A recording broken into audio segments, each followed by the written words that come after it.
Chapter 2.3 Beyond the Dark. Now I know what it feels like to truly be secure. It's like having a fire burning deep within me and feeling the space and protective shell around it. Nothing can touch the fire, even the winds cannot disturb its flow. There's only one entrance, like in a cave, the door through my heart, through which sunlight can enter and my warmth can exit the cave. Whoever tries to reach the warmth from the wrong side is doomed to be bounced off by the mountain in whose interior it lays. It may seem cruel to some who try and reach nothing but indifferent slopes, but the heroic journey each of us is meant to undertake in each of our stories is meant to challenge our beliefs and make us grow stronger in our convictions, to become invincible in our determination and in the pureness of our intentions. One entrance is then left open in the mountain I reside in. Isn't it gracious enough? To be not forbidden but actually permitted. Those who search long enough, if not intuitive at first hand, will always find a treasure. The gift is in connecting, either to ourselves or to our close ones. In reality, it's all there is. Living out of our connection to God, spirit's realms, nature beings, human souls, our homes, our undertakings, our inner wisdom. Those who find the entrance are already welcomed inside. Subchapter: Rock bottom is solid.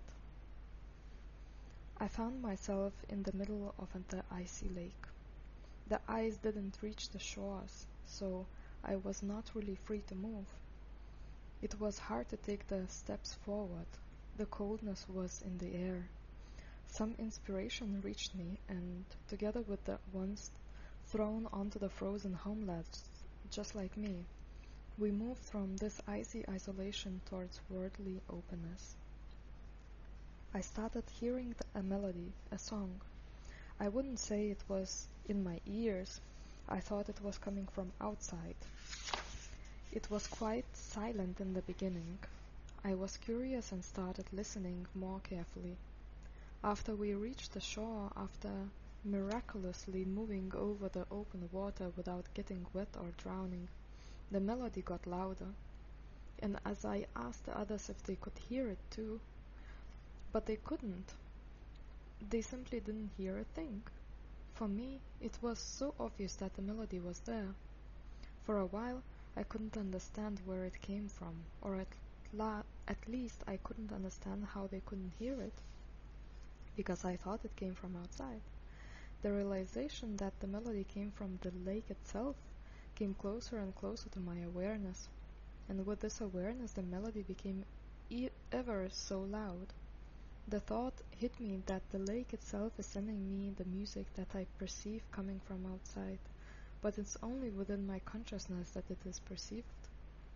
And when I fully realized that, at last, it seemed as if this melodious field outside of me was shrinking in on itself, literally, visually, perceivably shrinking in on itself. Like when one looks outside through something that is transparent, and then that transparent thing is being moved, and then one realizes that it actually has a form. My impression was that it was just in the atmosphere, and it was like a 3D field that starts changing its form and shrinking. It elongated itself in the direction of my right arm and was coming into my hand like a vortex with an increasing velocity. And when it hit my hand at that moment, I woke up with the same feeling that something just went into my palm at a great speed. I was waking up through that dream a few times because I was so uncomfortable and just wanted to move my body, as if trying to get rid of something inside. But my cats were lying on top of me. They do not do that all the time, every night. But in that case, it was even so that one of the cats was not lying on my legs as she usually does, but on my stretched left arm, so she was literally blocking my arm from moving. And then my other cat was lying half on my right arm, half on my chest. So I was basically crucified in my bed by my furry companions. And then this energy, this melodious field, hit my right hand, which was free, which seemed to be so far away from me in that lying position.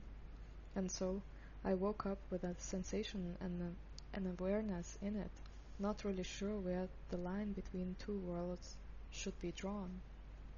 I woke up again after a short time, because my crucifiers were running through the whole flat like wild beasts in the midst of the night.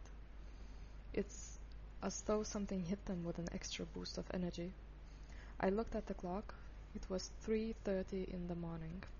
0330. Magic, is it not? I am conducting an experiment with my own life. I feel like I am challenging the universe, even though the universe gave me all the signs that for her it is no challenge but the most natural thing to do, to provide me with what I need, to care for me, to send me love in the form of a butterfly rainbow, a singing forest environment, just because I'm around. I have been consciously prepared for this period of my life just like lifetimes ago, so I know it can't go wrong. The timing is perfect. I'm on a journey of reprogramming my old cells into a new belief system. No ayahuasca this time, no plant medicines, me and life alone. The spirit of ayahuasca explained to me that I can get her help during a ceremony if I want to know how such a process works. That is, to gain knowledge about it, but what I am doing now is gaining wisdom. So, it's my choice. Short-term intensity or long-lasting implementation. And I'm at that point where I'd rather spend months confronting my feelings to rewrite my life's path than gain satisfaction in one night's journey with no guarantee of a successful integration. I feel like playing with fire, just this time I know it will not burn me. But the programming in my mind still wants to follow the known logic of fear and survival, meaning fire equals heat equals pain equals don't. It's about the finances this time and being materially provided for. Honestly, I thought I would be quite busy and successful with my clients at this point in time. But the universe sends me lessons and says, hey, circumstances don't matter. There's always a magical way you don't even need to know about. I'm sitting on the fire. I have no stable income, no savings left, yet I have truly everything that I need at this moment in time. I cannot plan a thing in advance, and it still doesn't burn my ass. It feels quite comfortable, this passive or just temporary, unanxious way. 2.5 years after I started working with clients, I came forward as full-time self-employed. A year before that, I was intensely meditating on the time frame of when to make that leap of faith. Not that my business was going increasingly well, but because the intensity of my intuition grew. I simply needed to make that jump. I'm not the strategic thinking person having her 5-year plan and steadily working towards it. My future self relies on the trust I have now. Trust that life carries me. I long for this feeling. I long for it so much that I'm ready to jump, not knowing what's beneath me. I'd rather dive deep than paddle on the surface. I'd rather risk sinking than breathing shallow. For shallowness is not truly living, and I know it so clearly that I cannot hide it from my deep breathing self. And so, I felt I was given a year till that moment, a year of waiting. My safety belt in the beginning was the plan to save as much as I was capable of in that year and extend my client circle and my services. Plus, always have hope for some magic manifesting gifts. After a year, nothing had turned out as I hoped for, but still the intuition said the same about the change. So I jumped. In order to hit the bottom, one has to go below the surface. The surface is a zero level for any given situation. Nothing, zero. But the rock-solid bottom, my own stability, the potential energy that to shoot me up, lies beneath, where the lack is, where everything that I hate, I am afraid of or ashamed of exists. That immense depth, one struggles so much to constantly remain at least on the surface level. It's still easy there, still safe, although it costs loads of energy just to paddle. And once I'd sunk, there was no possibility to go back up. I must go down into the darkness. No matter how much effort one puts into prolonging the process of falling down, the direction stays the same. It can take ages, this game of the resistance, for not recognizing the inevitable, not wanting to see or feel the burden of the water column. The safest thing to know in that state is that there is a bottom. It's okay to fall and to let go of the burdens, of the weight inflicted onto our path. When we fall, we move with the forces that push us down, and the weight is no longer a burden. It becomes an accelerator. And once we've reached that sweet sensation of something steady beneath our feet, we can accelerate just by applying our own inner potent wish to shoot ourselves back up. Outer density is suddenly no obstacle. The environment is not a decisive factor. My own inner conviction gives me my sweet independence. During the pandemic years, when the whole world was terrified of the invisible enemy, experiencing lockdown and isolation, I got spared from this inner experience. First of all, I wasn't scared because I realized that a virus is an illness of fear and can only affect those who have their auric gateways open to it through this vibration.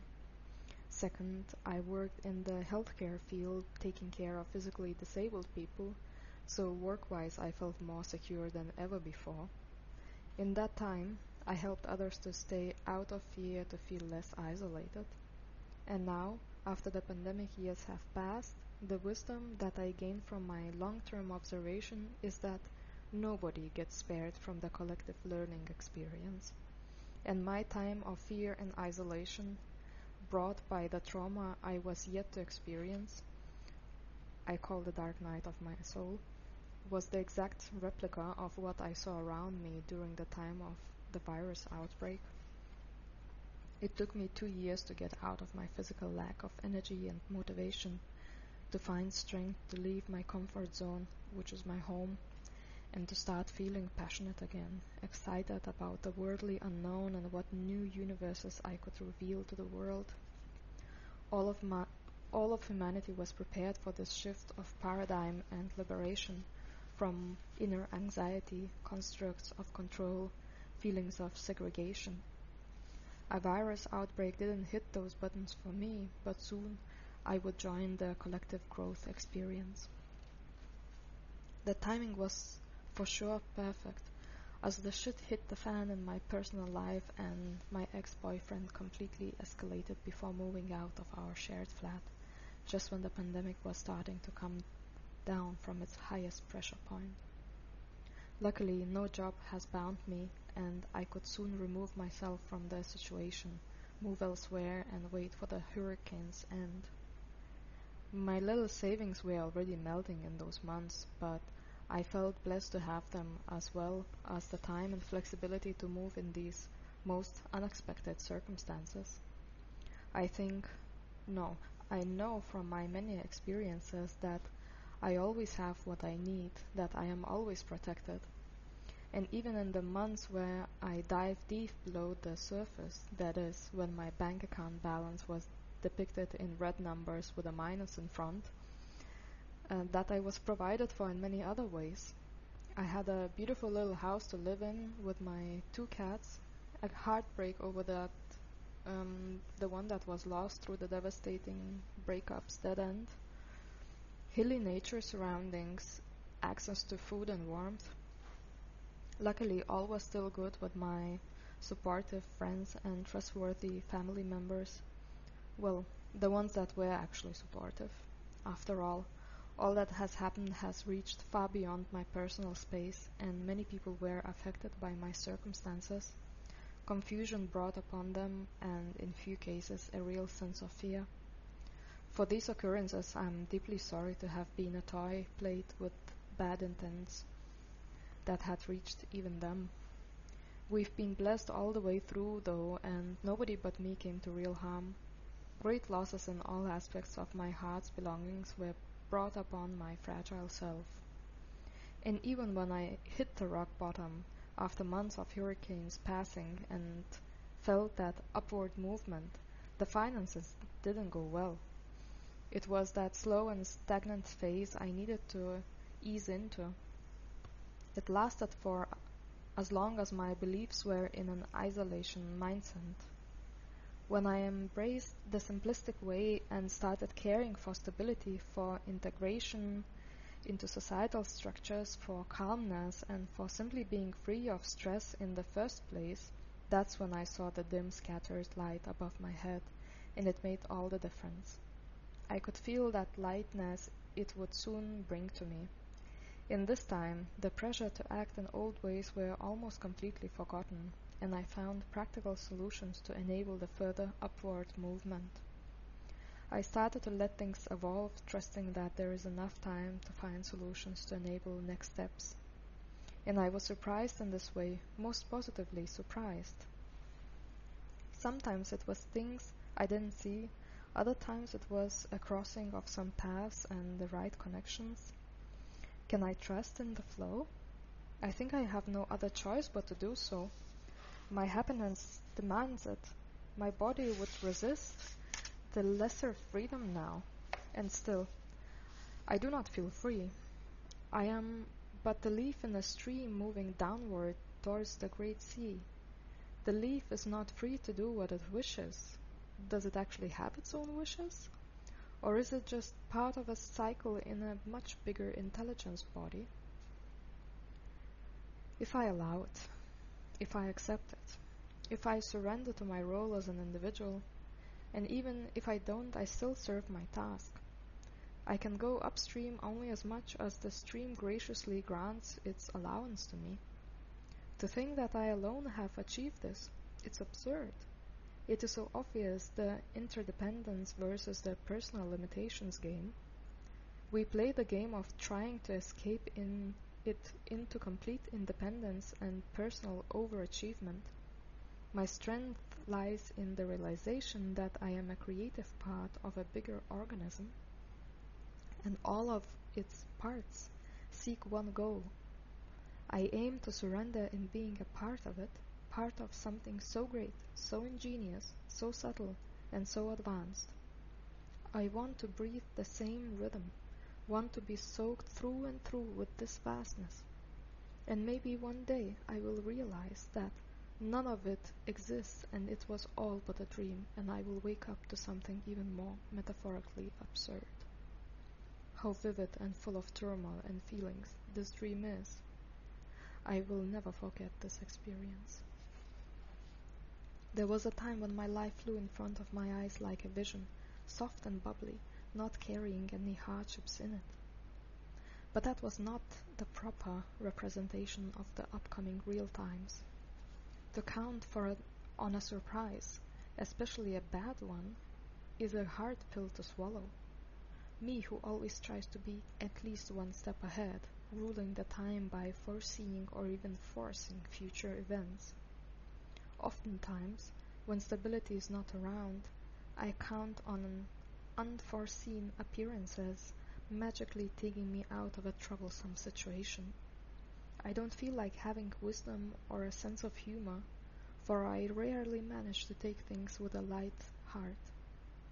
But at least, up until now, I have succeeded in overcoming the hardships, still having my heart and moral integrity in their right places. Safety is the same kind of illusion as the lack thereof. We just simply need to choose which reality we imagine to be ours. My prosperity quest is very much linked not only to the feelings of security, deep trust, and the freedom of choice, but also to the feeling of isolation, being left alone, abandoned, and not wished for in a community. Something that for the majority of my life was chasing me wherever I went, like a dark shadow, a presence I could never fully grasp. I was wandering around like a lost kitty searching for mother's milk, desperate, scared, as if my life was depending on it. Isolated from the worldly pleasures, possibility that seemed like the most generous gift to me, happiness to be alive, joy in sharing. But the icy cold lake was my home for a very, very long time. Always seeing the world of possibilities around me, never feeling that I am worthy to be granted access to it. Until one day, as it is so beautifully said, many steps were taken, not knowing from my side in which exact direction, to what manifestations it will lead. Just trusting the inner feeling, saying that it is the time to quit my job, distance myself from the certain people, not strive for financial income but choose my actions based upon the deeper values and only if I would do it from my heart, which is passionate, which is giving. And somehow, in the exact same mirroring symbolic matter, goes my quest for love. Even between lines, there are words, not written but our own, not said but thought. Within our own space we might find people living, good or bad. From a boundary-challenged person's perspective, I must claim both to be possible and none of it right. People belong in their own personal auric bubbles. Angels, guides, they shine their light upon us. In other dimensions, we are them, shining our coarse radiance upon the aspects of ourselves. People might use our light unwillingly, searching for escape, afraid of confrontation with their inner demons. What might be already true for me might become a cure for you, for I felt invaded way too many times throughout my entire life, struggling to be rude or unkind as I see it, to acknowledge and then to deny the intrusiveness. It happens through imposed pressure, disguised as innocence, manipulation, demanding emotional support, mental understanding, time given in their presence, grasping the attention, and so guiding our energy towards themselves by not being innerly maintained, searching desperately for help, not caring about others' needs equally as their own if it clashes with their momentarily wishes. Sensitive, once boundarily sensitive, once boundary-less people like me feel it clearly. So, watch out, because in that case, we won't be friends, even though my presence is what you'd like the best. With no respect from my needs and consideration of the state I'm in, my natural way to interact, there will be no prolonged presence granted, no permission to swim in my waters, nor to feed off my so-needed reserves, my light, for which I had to crawl through darkness to claim it, to be mine. It is not kind to assume that I did all this work for them to be besotted by my fruits. I did it for myself. My generosity and the plenitude I now bestow in my gardens are a byproduct of my effort, attention I've given to my inner demons and the care. Have you been recently courageous, looking your fears in the eye? I'll share some fruit with you from behind the white fence only if you are cultivating your own wisdom garden. That is the boundary I have found for myself to be true. Do not cross my fence, or you'll be given a confrontation. Anger is no longer shameful to me. The time of stops and rejections might just be over. This quality didn't reflect the overall reality thanks to my social connections and the most loyal family. It was a period of my life where I probably needed to get rid of some karmic baggage, fears, limiting beliefs, remember through contrast that a soul is weightless and the stars were aligned to support my process. Although I didn't gain material things nor could be proud of accomplishments, I survived this time more than well. And although it was emotionally and financially very tight at that time, even depleting, I can imagine 100 scenarios where it could have been much more difficult and concerning. I was brought to my limits and shredded my skin on several occasions in the past 2 years, and yes, it was terrifying, but these were the limits that I could still manage while maintaining the healthy-ish state of my mind. I could go through it while transforming and not while being traumatized or re-traumatized, but instead freeing myself from the dry skin. Of course, when this process of freeing oneself takes place, one gets to feel those feelings, and the term existential crisis describes the circumstances upon which it takes place. But it is not traumatizing. It may feel like it, but it's not. It's a possibility for healing. I might be a newborn now, still very fragile, though properly new, not a burdened one like when my body was born. My circumstances and my life's path show me that the newborn stage is not defined by the age of a person, but by an inner state. I feel ready to jump into my new suit and live a prosperous, giggly, socially enriching, and innerly serene life. All is good, all is well. At last, I believe I am strong and enduring enough to claim serenity as my inner guide for the upcoming times. I feel I am opening myself up again for receiving and giving at last. My brain needed some time to process the cruelty people are willing to inflict upon others and themselves. Now I wish to find out who's willing to give and be given in a loving, nourishing, motherly, seductive, nonsensical, or just a forgiving and forgetting kind of way. Forgiveness is as well a gift. It's a gift giving freedom from old pains.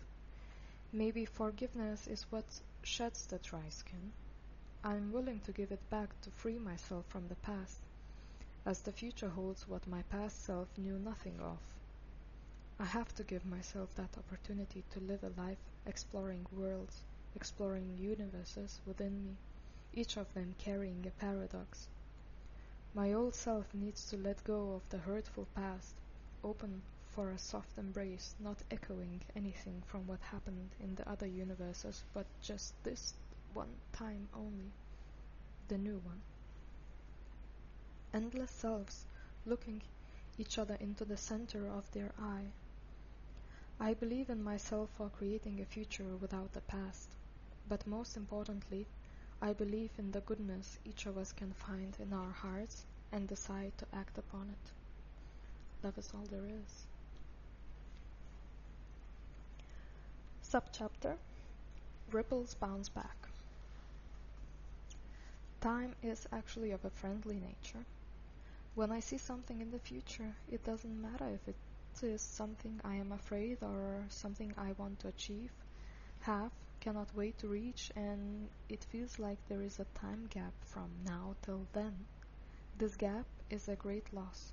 There are so many possibilities lying just under my feet, in front of my sight. But when I am fixed on a point in time, I am then sort of blindsided. But when that something lying in the future that excites or terrifies me so much is let out of sight and what truly exists is taken more into consideration, then there might be a feeling of expansion appearing.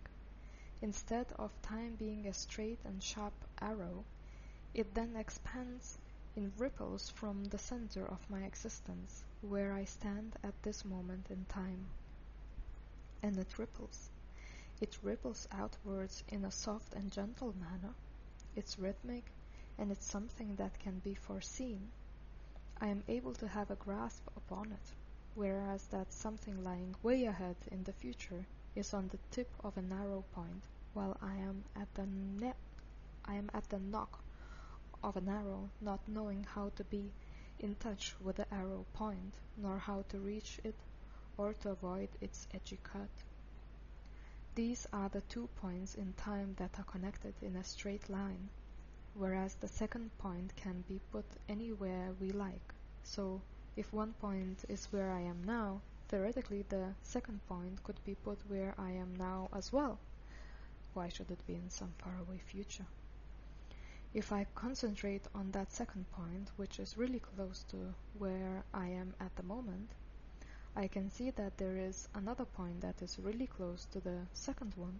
So, till that point in the future I am excited or terrified about, there can be literally endless amount of points in time if I choose so, which means that each point in time contains possibilities like gate openings. These are the moments that can surprise me, bring me something unexpected into my life if I'm willing to be open to it.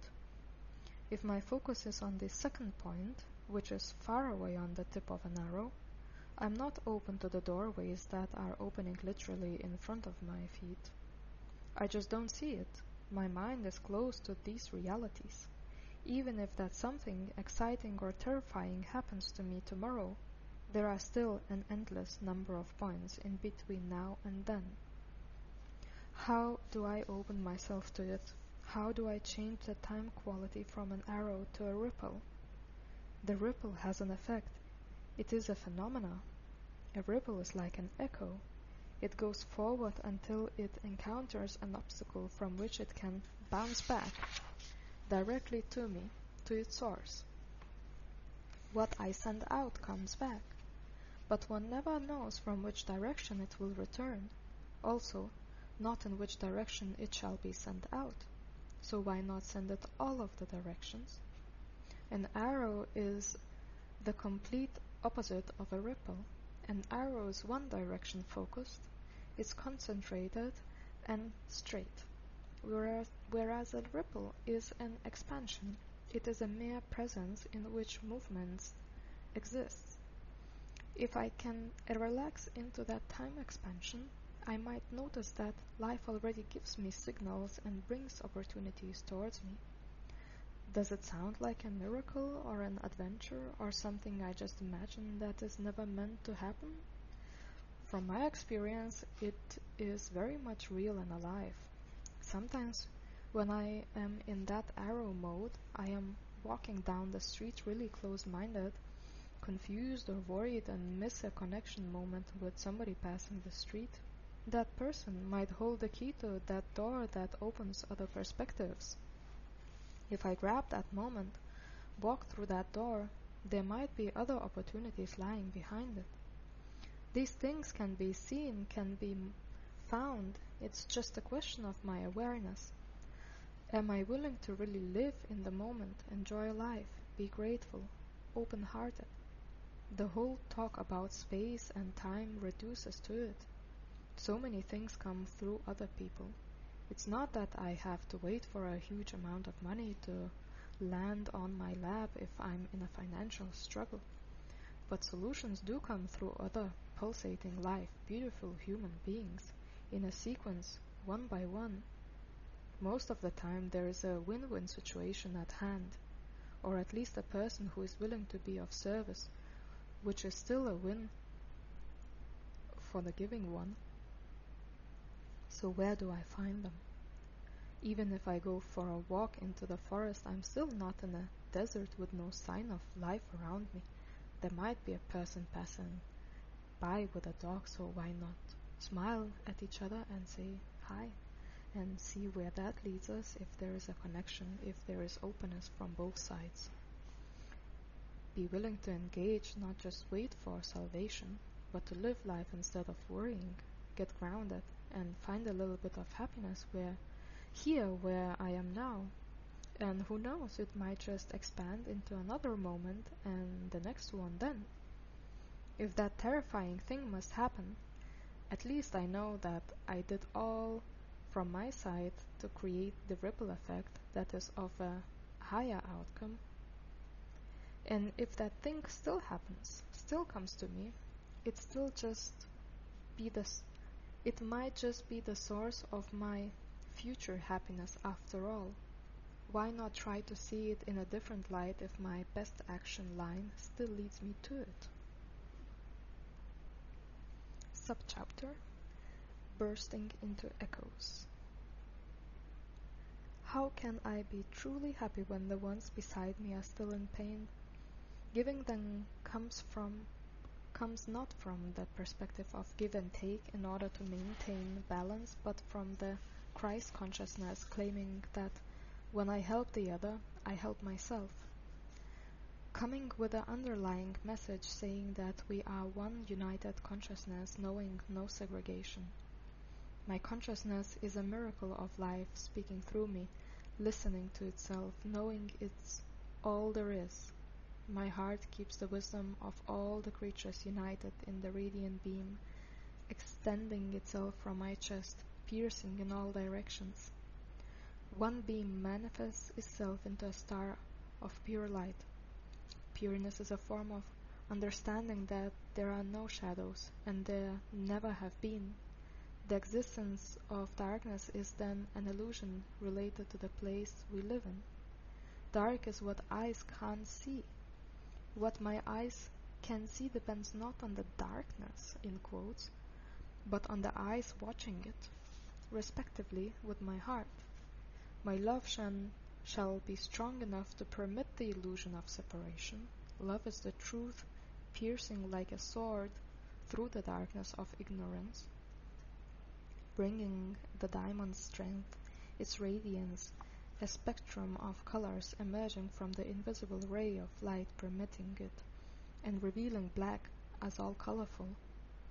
That is the power of truth-speaking wisdom, going through the gateway of my own heart.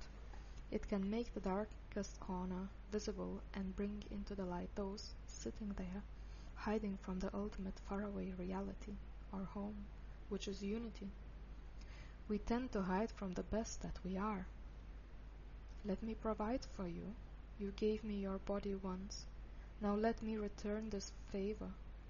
It will empower me to feel at peace with myself and the world around me, because then I'll know the life force flows through me, and not only am I constantly provided for, but those who surround me get provided for through me as well.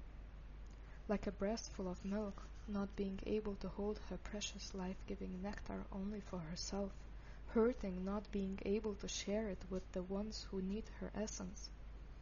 I will be enriched rather than dried out from the flow rushing through me. Take it, drink it, let yourself melt down in the nourishing feeling your cosmic mother provides for you. How can you be sure the giving nature exists if the things you've done were focused only on surviving without it? Giving is an act of empowerment. Don't mess up the order, dear. First, one must feel ready to empower oneself, and only then comes the act of empowerment. There might be a little barrier to step over to convince myself that I am truly capable of living in the empowered state, providing for myself, and through the means of being provided, through the way that I can give then further as well. I am a gentle tool that molds itself in the shape of a mother, a lover, a friend, or a sharp-cutting knife. Would you not be willing to take me as I am? Would you decline the motherly aspect of my most nurturing self, or the need, sometimes, just to keep it only for myself? Would you get angry once you were given it, not to receive it again? Or would you feel graciously grateful to have been given a gift, a flower that blooms only once? Don't be too attached, for a boy eventually grows into a man, and an egg laid in a warm nest will crack, hatch, and leave the straw bed. Don't be attached to what comes either, for what might happen is sometimes better not to know in advance. The Great Spirit protects us, saves us, with unknowingness sometimes. We need to learn to see some seed, a gift, or a poisonous berry. Why blame an apple tree for a rotten fruit if it was worm that dug the hole into its auric root? I do not believe in being able to control an outcome, even if I can see clearly that I am, in a way, the origin of it.